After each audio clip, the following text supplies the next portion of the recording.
I used to think my family would never set me up. That Friday night in May proved me wrong. My name is Daniel Brooks. Until that Friday, I would have sworn that my parents, Mark and Karen Brooks, and my older sister Emily, were people whose love felt so absolute. The idea they could intentionally hurt me was simply unthinkable. They adopted me when I was 3. Emily is 5 years older and their biological child. She used to sneak me Pop-Tarts before school and teach me how to whistle. We were normal. At least I thought so. 3 days before my 25th birthday, Emily called while I was finishing up a late spreadsheet at the tech company in Austin where I work as an operations analyst. Her voice was bright in that big sister way she had when she was planning something. "Danny, we're taking you somewhere nice," she said. "It's your quarter century, baby brother. You're getting steak and a view." I laughed. The last few months had been tight. Rent on my tiny place near Zilker wasn't cheap, and I was hoarding money for LSAT prep courses and application fees. "What's the place?" "The Lark," she said. 12th floor, glass walls, piano, the whole thing. Mom's obsessed. "Isn't that expensive?" "Don't worry about it. We booked a table for Friday at 7. Dress nice. We'll celebrate big. Then we'll swing by Mr. Carmichael's office afterward for 10 minutes. It's nothing dramatic. Just some estate planning stuff Dad's been nagging us to do forever." A lawyer's office after dinner felt more like business than birthday, but its sheer practicality disarmed my suspicions. They were proposing a formal meeting, complete with a real office and a certified notary. This wasn't some backroom deal on a bar napkin. This was structured, official, and legitimate. The logic was sound enough that I dismissed the strange timing and thought nothing of it. Friday came with a warm wind and a sunset that made downtown Austin glow. I wore the navy button-down Emily got me for Christmas and the simple watch Dad gave me when I graduated from the University of Texas. The Lark had wall-to-wall windows looking out over Lady Bird Lake. A jazz trio played something slow. Mom's hair was swept up and she wore a blue dress I'd never seen. Dad had on his only charcoal suit. Emily's green dress made her look like she was heading to a gala. It was a little over the top, but the room was fancy, so I figured that was the script. For the first hour, we were a greeting card family. Toasts, laughter, stories about my disastrous middle school haircut. Mom peppered me with questions about law school, timelines, personal statement ideas, whether I'd considered clinics. I told them I wanted to work in child welfare and guardianship law. "I know it sounds naive," I said, "but I figure my own experience as an adoptee gives me some insight." Something changed on my mother's face.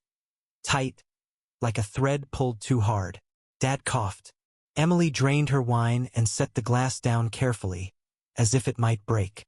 "That's noble," Mom said. "Have you thought about corporate? Pays very well." I smiled. "I'll keep an open mind." Dad dabbed his mouth with his napkin and cleared his throat again.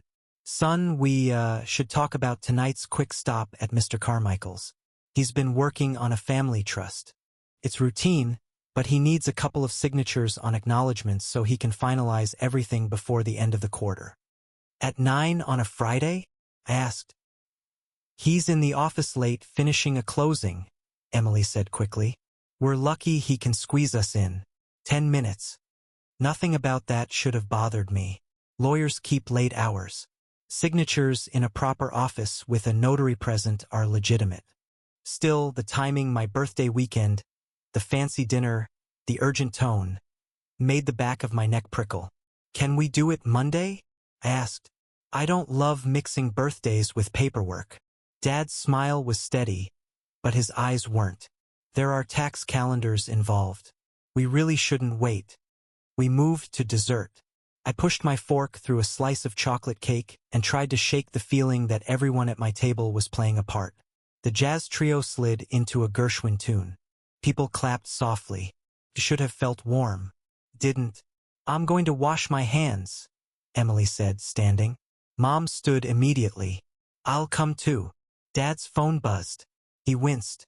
I should call Carmichael and tell him we're on our way soon. Then I was alone.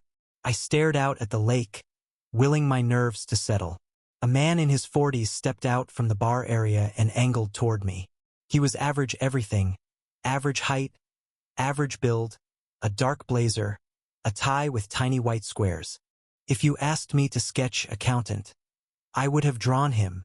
He slid into the empty chair across from me, posture relaxed, voice low. Daniel, he said without preamble. My name is James Porter. I'm a licensed private investigator. Don't look around like you're startled. Just hear me out. I know this is awful timing, but it's necessary. I look down at my plate. You have maybe 30 seconds before I yell. His nod was brief, accepting my terms. Listen to me. They're not amateurs. This won't be a handshake deal. You're going to a real lawyer's office with a real notary because that's what makes the trap work. The professionalism, the propriety, it's all designed to make you think it's safe. It's not. They're going to hand you a stack of papers, and buried in that stack is a clause that gives them a trust you don't even know about. I laughed, but it broke in the middle. This is insane. Insane is the right word, he said evenly. I'm not asking for trust. I'm asking for caution. Your biological parents didn't abandon you, Daniel. They died in a highway pileup when you were 3.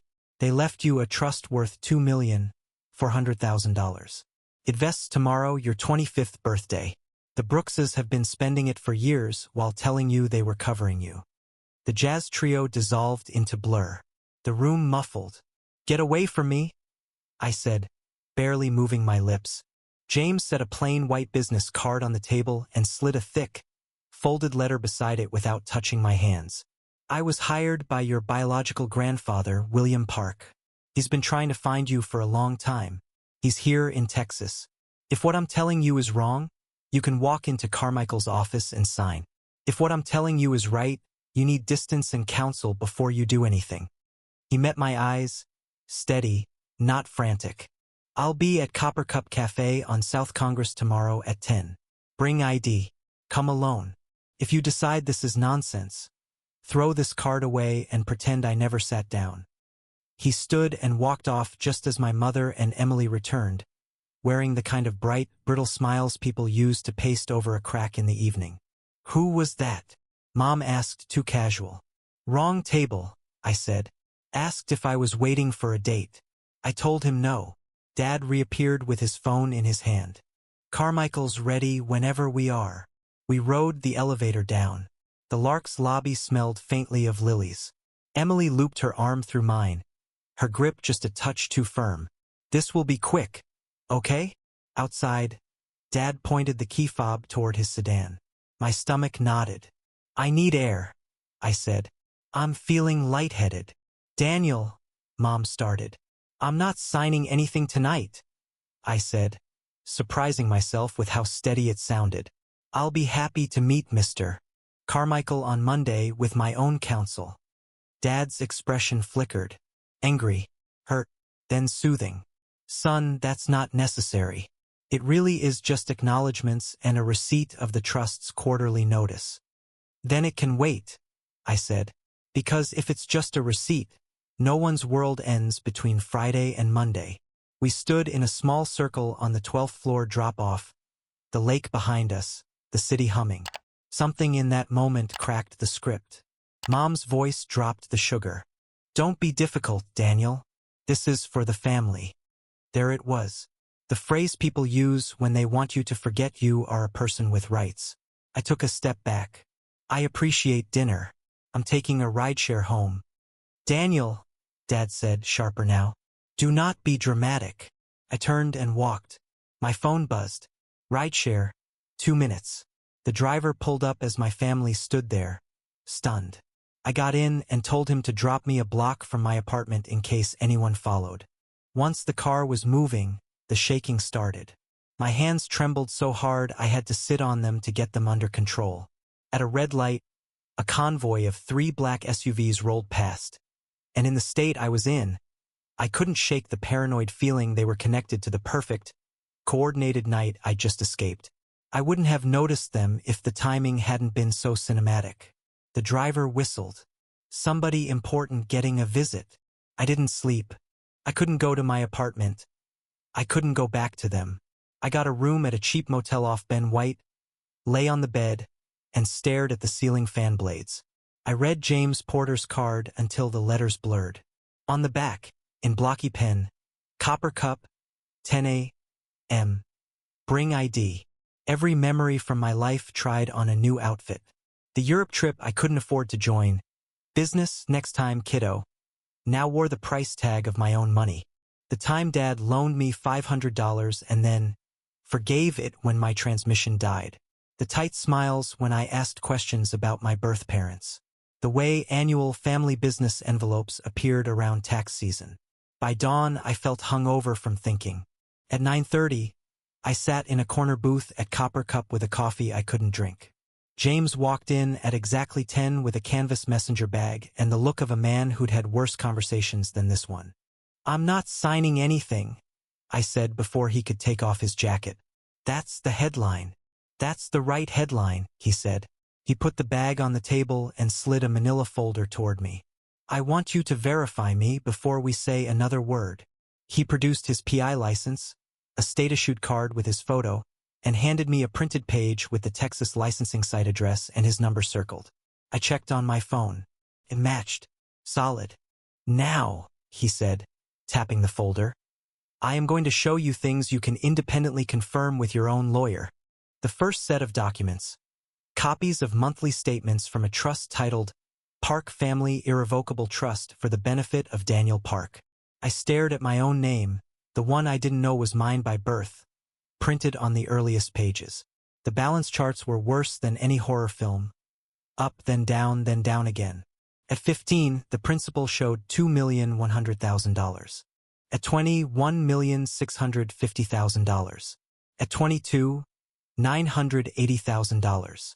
At 24, $760,000. The most recent page showed $684,000, with a note that the trust's control would transfer to me on Saturday, the next day, per the original instrument. "Why is it going down?" I asked, even though I could see the outgoing transfers listed clearly. "Distributions for your education, healthcare, and living expenses," he said. "At least that's how disbursement requests were labeled. But the numbers don't line up with reality." A second stack. My actual tuition bills from UT, paid largely by scholarships and the campus job I'd held. A spreadsheet mapping the trust disbursements against credit card payments, mortgage catches, wire transfers to an entity called Brooks Premier Renovations. I Googled it on my phone right there at the table. The business address was AP.O. Box, and it was officially dissolved 2 years ago. It was Dad's failed company. I swallowed hard. "The vacations," I said. "Italy, Dominican Republic, Vail." James nodded. "Travel agencies and airline records show those were paid from an account that was fed by your trust." My face went hot. I remembered the photos. Emily in a red coat in front of a cathedral, champagne flutes clinking. Me at home that week, eating eggs and hot sauce on toast. He pulled out a thin folder with photographs. A young couple at a park. A man with my jawline and my hands. A woman with my eyes. "Michael and Grace Park," he said. "Both physicians. They died in a massive pileup on I-35 near Waco. They're named their closest friends, Mark and Karen Brooks, as guardians if anything happened. That happens. It's not suspicious on its face. Your grandparents," he paused, "William and Sunmi Park, were in poor health then and living in Washington state. Everyone believed the Brookses would be the best home for you." "William is alive?" I asked. My voice snagged on the word. "Yes," James said. "He's 76. Your grandmother passed away 6 years ago. He's kind, academic, retired math professor. He has photos that prove he never forgot you. Small, ordinary moments from your early childhood.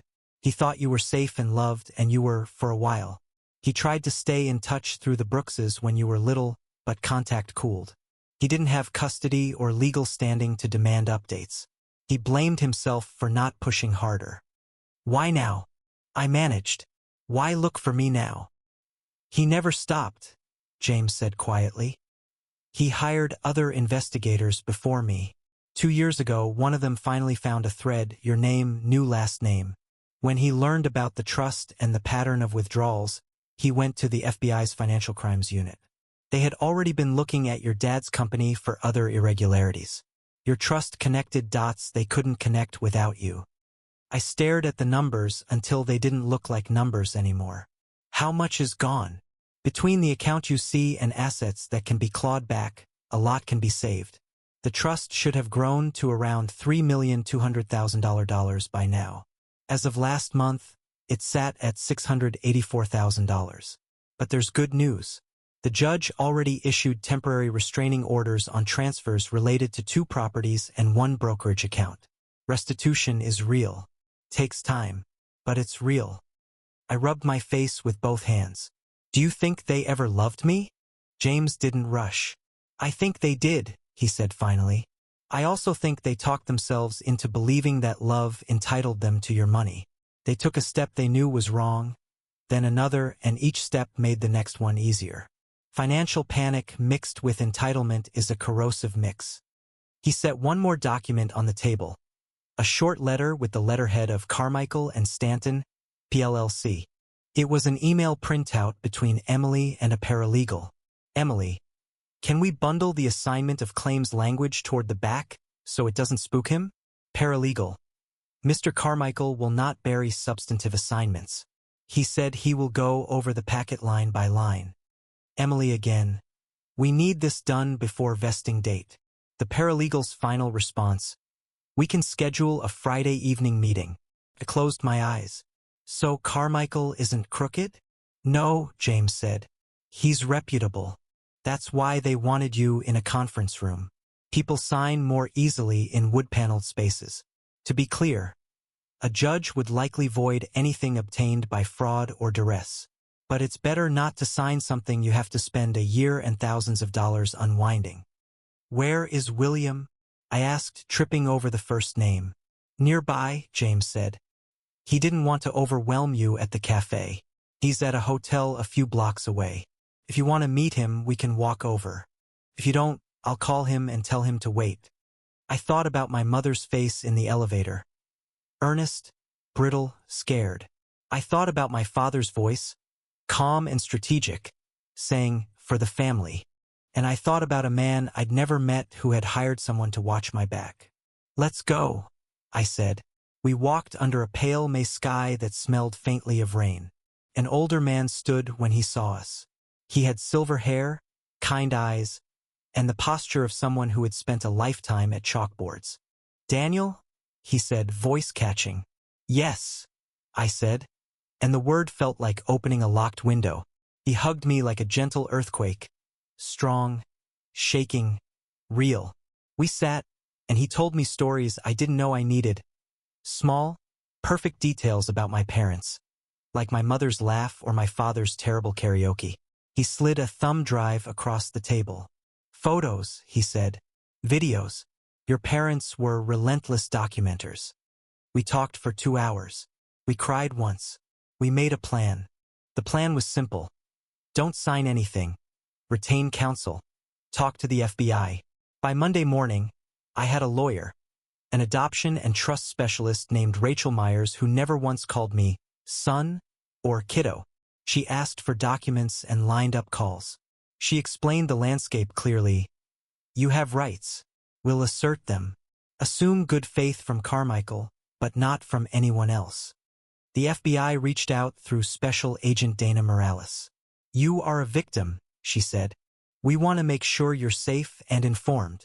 She didn't flash drama or promise movie moments. She promised paperwork, timelines, boring check-ins, and the truth. I appreciated that more than I expected. I did not go back to my parents' house. I texted Emily 2 sentences. I will communicate through counsel. Please do not contact me directly. She responded with 4 paragraphs alternating between anger and pleading. I didn't answer. That week stretched like rubber. People assume dramatic things happen quickly, but mostly they're hours of calls, emails, and long silent stretches where your body hums. On Thursday, Agent Morales called. We executed warrants on your dad's business accounts and on a storage unit used for records. We're not planning public arrests tonight. We're building the case. It was not like a TV finale. It was meticulous. It was also, in its own way, merciful. 3 weeks later, we sat in a conference room that smelled faintly of lemon cleaner. Me, Rachel, Agent Morales, and an assistant U.S. attorney with tired eyes and a clean legal pad. Across the table sat my parents and Emily, each with counsel.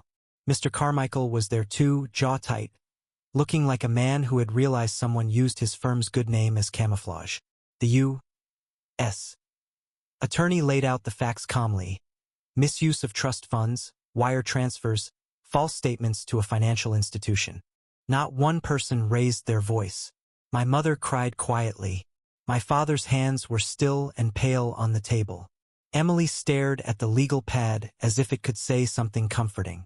I did not speak to them. Anything I had to say would have been confiscated by grief and turned into something jagged. There were months of hearings and filings. There were depositions. There were the slow gears of restitution calculations. In the end, both of my parents pleaded guilty to avoid a trial. My father received 7 years in federal prison. My mother received 4. Emily, who eventually provided evidence of internal emails and bank authorizations, received 3 years probation, community service, and a lifetime of complicated silence from me. The numbers did not magically become whole again. They rarely do.